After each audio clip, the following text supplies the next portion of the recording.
ഇന്നത്തെ അൻവറിന്റെ പത്രസമ്മേളനം താങ്കൾ കണ്ടത്? താങ്കൾ ഒരു രാഷ്ട്രീയ നിരീക്ഷകനാണ്. താങ്കളുടെ അഭിപ്രായം എന്താണ് അതിനെ കുറിച്ചിട്ട്? നമ്മളിവിടെ കടയിൽ വരുന്ന ആളായിട്ട് സംസാരിച്ച് നമ്മൾ ഒരു നിഗമനങ്ങൾ വിലയിരുത്തലുകൾ നടത്തുന്ന ഒരു അത്രമാത്രം കൃതിയാണ് രാഷ്ട്രീയ നിരീക്ഷണം എന്ന് പറയാൻ പറ്റില്ല. എങ്കിലും നമ്മൾ അഭിപ്രായം പറയാം.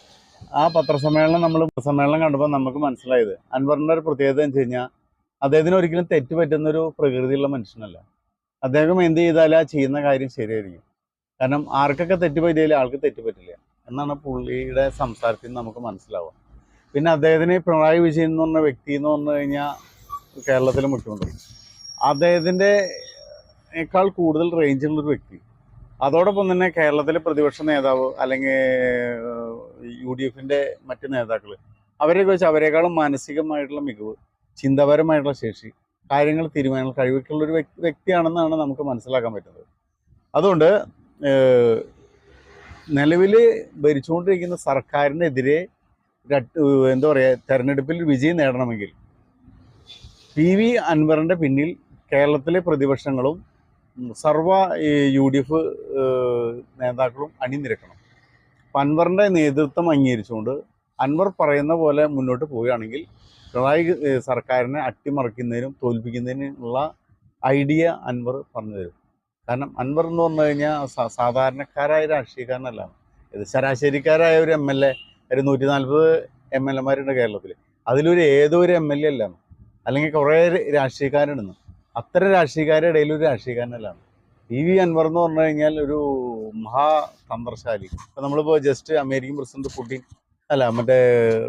Donald Trump, Russian president Putin എന്നൊക്കെ റേഞ്ചിൽ എത്താവുന്ന കഴിവും പ്രാപ്തിയുള്ള വ്യക്തിയാണ്. അദ്ദേഹത്തെ പോലെയുള്ള വ്യക്തി എന്ന് പറഞ്ഞാൽ ലോകത്തെ കീഴ്മേൽ മറയ്ക്കാനുള്ള കഴിവും ശക്തിയും തന്ത്രം മന്ത്രമൊക്കെയുള്ള ആളാണ്.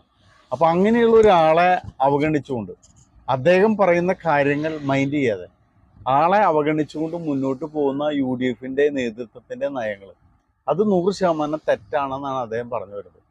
അതുകൊണ്ട് അവർ തെറ്റിതിരുത്തി അൻവർ പറയുന്ന നിഗമനത്തിൽ, ഐഡിയോളജിയിൽ അൻവർ എടുക്കുന്ന തീരുമാനത്തിൻ്റെ ഒപ്പം നിന്നുകൊണ്ട് നിലവിൽ ഭരിച്ചുകൊണ്ടിരിക്കുന്ന സർക്കാരിനെതിരെ അട്ടിമറിച്ച് അവരെ തെരഞ്ഞെടുപ്പിൽ നിന്ന് പുറത്താക്കുന്നതിന് വേണ്ടി അൻവറിനെ പിന്തുണച്ച് അൻവർ പറയുന്ന ഐഡിയ, അൻവർ പറയുന്ന ആശയം അതിൽ നിങ്ങൾ മുന്നോട്ട് പോകണം. അഥവാ അങ്ങനെ അൻവറിനെ നമ്മൾ അംഗീകരിച്ച് അൻവർ പറയുന്ന അനുസരിച്ച് മുന്നോട്ട് പോയില്ലെങ്കിൽ അൻവറിൻ്റെ പാർട്ടി തൃണമൂൽ കോൺഗ്രസ് കേരളത്തിൽ മത്സരിക്കും.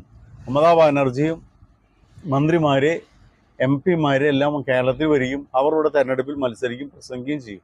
മാത്രമല്ല നിലവിലുള്ള UDFൻ്റെ സ്ഥാനാർത്ഥിക്കെതിരെ ശക്തമായ പ്രചാരണം അഴിച്ചിട്ടുകൊണ്ട് UDFനെ നിലം പരിശാക്കിയിരിക്കും.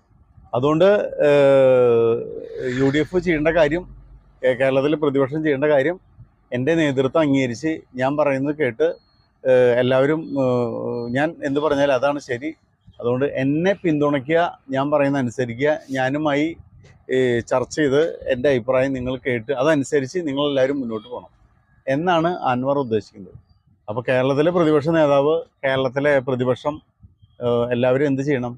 അൻവറിൻ്റെ നേതൃത്വം അംഗീകരിച്ചുകൊണ്ട് അൻവറിനെ ഒരു കേരളത്തിൻ്റെ ഒരു ദേശീയ സ്വത്തായിട്ട് പ്രഖ്യാപിച്ചുകൊണ്ട്, ദേശീയ ഹീറോ ആയിട്ട് പ്രഖ്യാപിച്ചുകൊണ്ട് അദ്ദേഹത്തിൻ്റെ നേതൃത്വം അംഗീകരിച്ചുകൊണ്ട് മുന്നോട്ട് പോകണം. എന്നിട്ട് പിണറായി വിജയൻ സർക്കാരിനെ അട്ടിമറിക്കാൻ അദ്ദേഹത്തിൻ്റെ ശ്രമത്തിന് മുഴുവൻ പിന്തുണ എല്ലാവരും കൊടുക്കണം. ഇതൊക്കെയാണ് അദ്ദേഹം ഉദ്ദേശിക്കുന്നത്. അദ്ദേഹത്തിൻ്റെ പത്രസമ്മേളനത്തിൽ നമുക്ക് മനസ്സിലായതാണ്.